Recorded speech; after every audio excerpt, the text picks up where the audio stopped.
So, ayan guys, may lakad na naman tayo. Pupunta tayo na dito ngayon sa Detroit. Pupunta tayo ng Detroit dahil manonood tayo ng concert. So, yung concert yan, bumili kami ng ticket ng concert nung July pa yan. So, October na ngayon, October 7. So, manonood kami ngayon ng concert dito sa Detroit.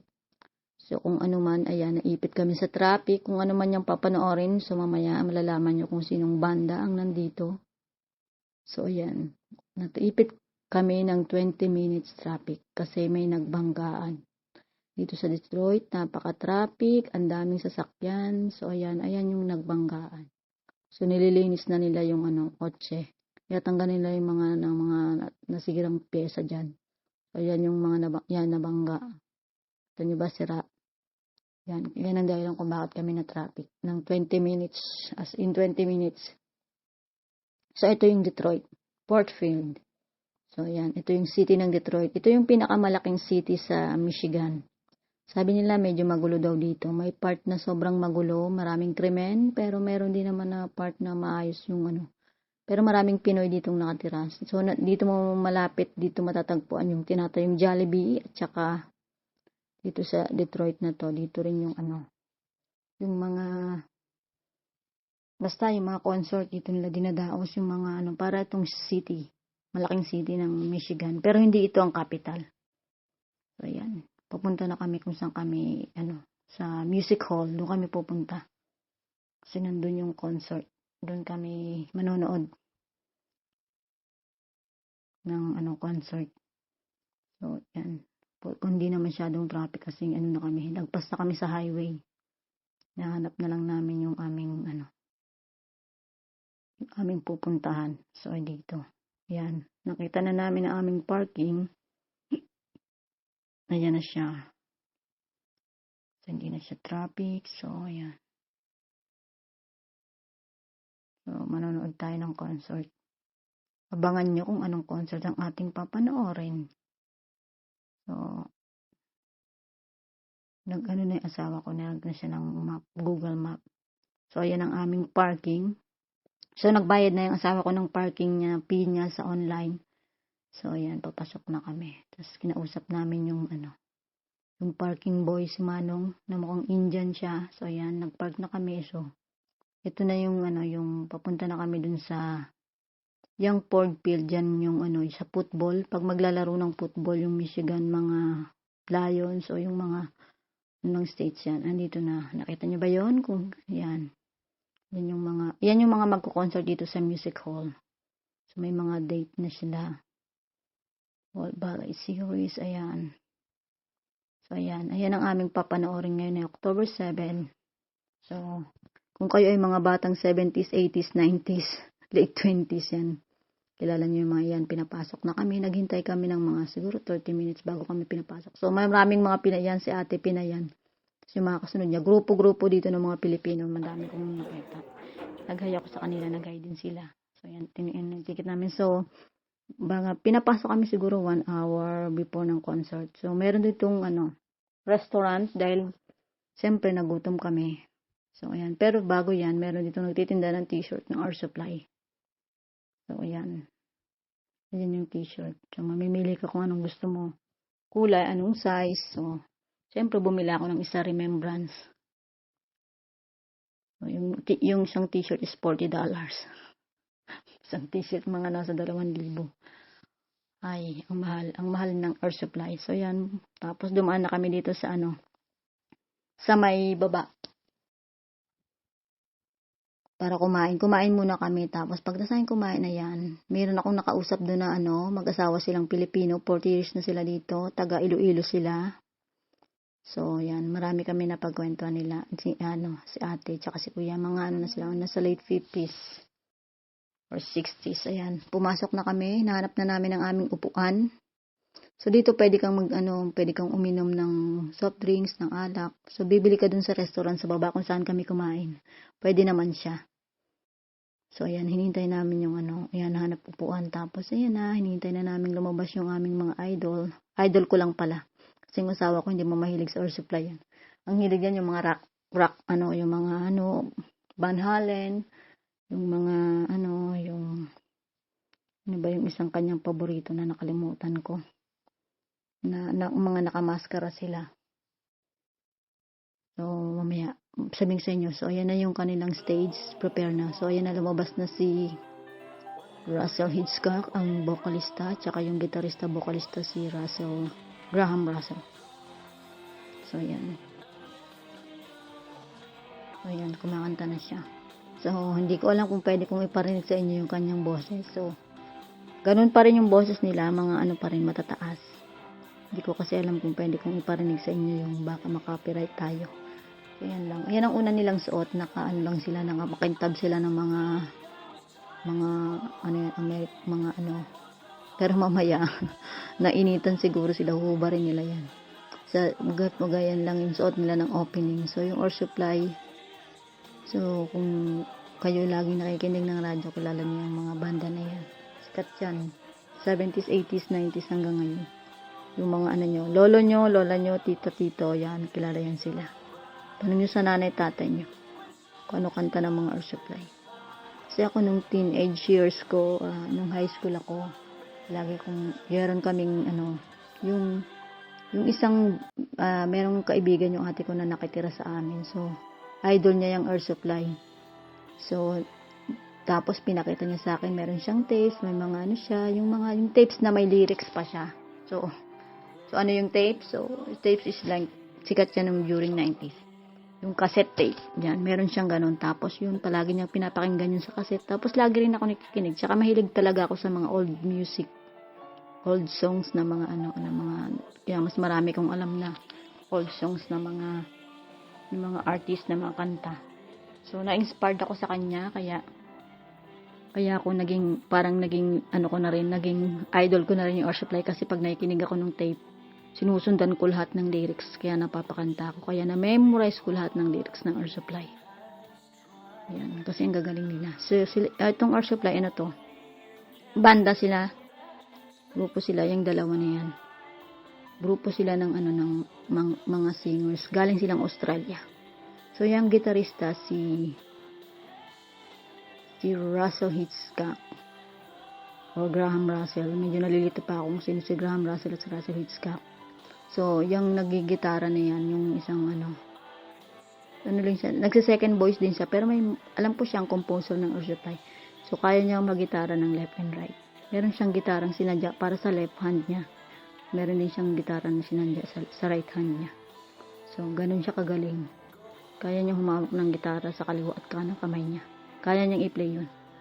So, ayan. Ayan yung kanilang, Ayan. Tapos, meron silang, umupo sila para kumanta. So, ayan. Medyo malayo kami kasi yung seat namin is nasa second row. So, kailangan kong i-zoom yung camera ko. Tapos, yan. So, itong mga kasabayan namin. So, ang nila. Kabisado rin nila yung lyrics ng Air Supply. Nagkakantahan sila. Meron ditong grupo sa aming bandang kaliwa. Mga naghahanuan sila. Nagkakantahan sila. Sinasabayan nila yung kanta ng Air Supply. Nakakatawa. Parang ang sarap dumikit sa kanila at makikanta. Kasi ako lang yung kumakanta. Masabay sa lyrics, kasi yung ibang mga kasama ko yung batahimik, nakikinig lang. So, mas enjoy dun sa kabilang side.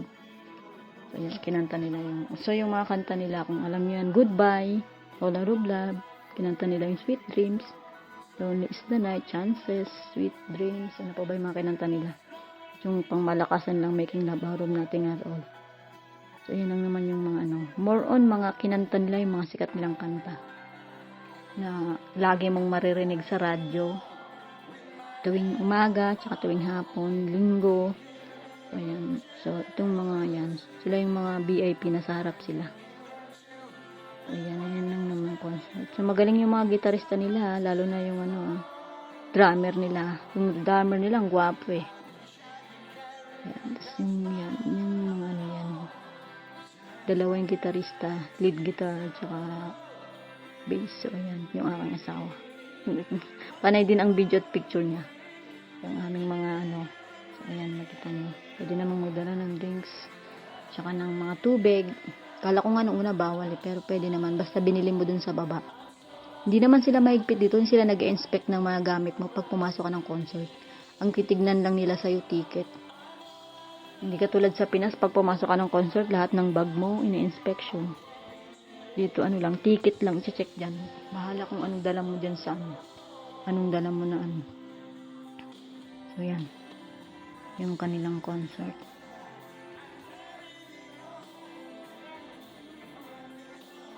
So yan yung aking ano.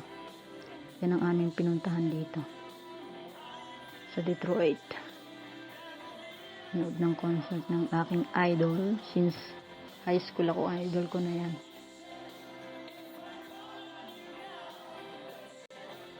So yan, kung mapapansin nyo, ano na sila, nakasando. Yung isa nag-t-shirt na lang kasi nga ang init, hinubad na nila yung ano. So yan, meron siyang si Graham Russell, nakita niya yung bata. So, may inabot siya sa bata. So sabi ko sa asawa ko, ano yung inabot niya? Kasi nung una, meron siyang binubulong dun sa gitarista. Yung pala sabi ng asawa ko, pick yun, yung pick ng gitar. Hiningi niya dun sa gitarista, tapos inabot niya dun sa, sa pinakabatang nandiyan. So yan, pick ng guitar nung kanyang gitarista, hiningi niya, parang hinigay niya dun sa bata para remembrance. So yan, so ang swerte ng bata, nakakuha siya ng pick. Galing dun sa gitarista ng Air Supply. Yan, ang galing yung mag-gitara niya yung kanyang gitarista niya. So ito si Asal. Nag-gitara sila. So yun lang naman. Minsan maganda rin manood ng mga concert. Lalo na kung nakita mo sila ng malapitan. Hindi yung nakita mo lang sila sa sa TV, sa YouTube, sa radyo. Narinig mo lang, at least ngayon nakita mo na sila ng nasa harap ko na sila. So yan, ang gwapo ng drummer niya. Taga daw yan, sabi niya, pinakalala niya yung taga Czech Republic daw yung drummer na yan. So ayan yung kanilang yung kanilang pianist nandun sa. So ayan yung aming pinanood na concert, ang Air Supply concert, na sulit naman ang aming binayad. Kahit hindi kami nakaupo sa unahan, nandun kami sa second row.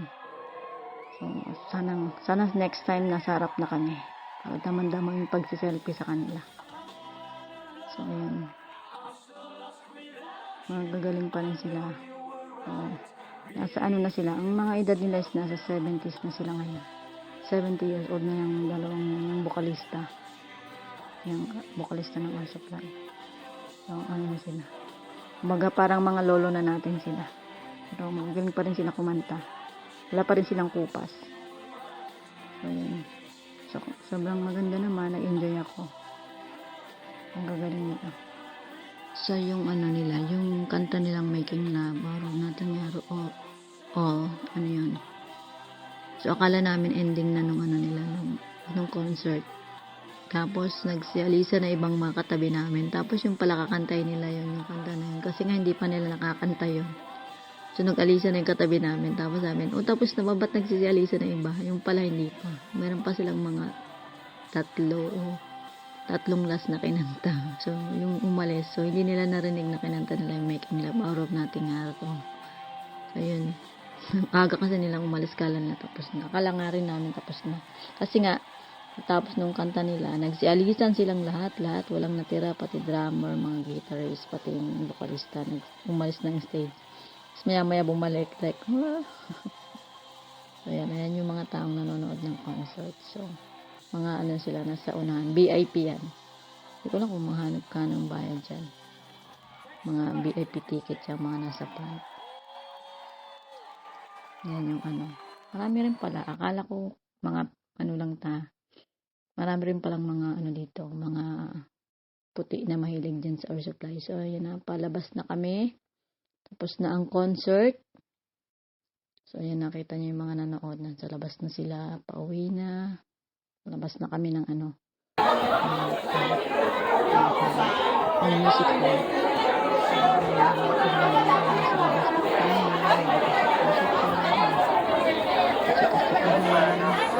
Iba dyan nagpapapicture. So nadaanan ko pinipinipinaan sila. Magpipicture sila, sabi ng asawa ko, gusto niya ako na magpicture sa mga tapos. Akala nila gusto naman magpipicture sa mga siya daw magpipicture sa mga Pilipino. grupo ng mga pinag-alagay. Sabi na ako lang yung sila na nagsiselfie. Saan ka na nagsiselfie? Sila na nagsiselfie.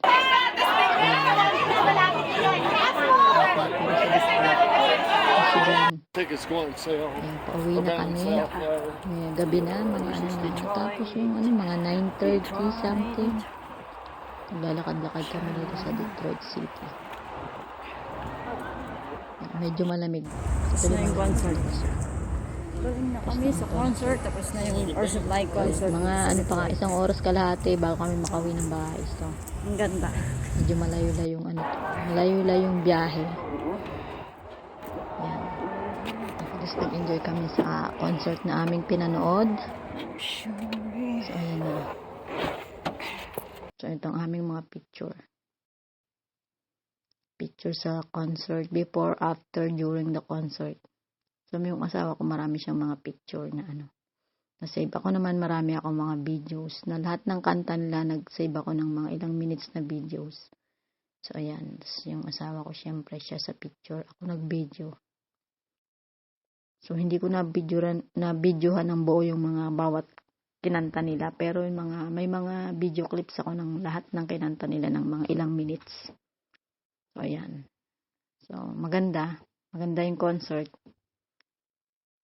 Sana makanood ako. Sunod sa ano na ako. Nasa harap, VIP. Ayan, nagbaw na sila. Ayan yung kanilang mga picture. Yung mga gitarista, drummer, mga assistant guitar, mga ganyan. So, ayan na sila. Mga bass guitar. So, ayan yung aming concert music hall. Nagpicture lang kami, selfie. Yun lang. Thank you. Subscribe. Bye-bye.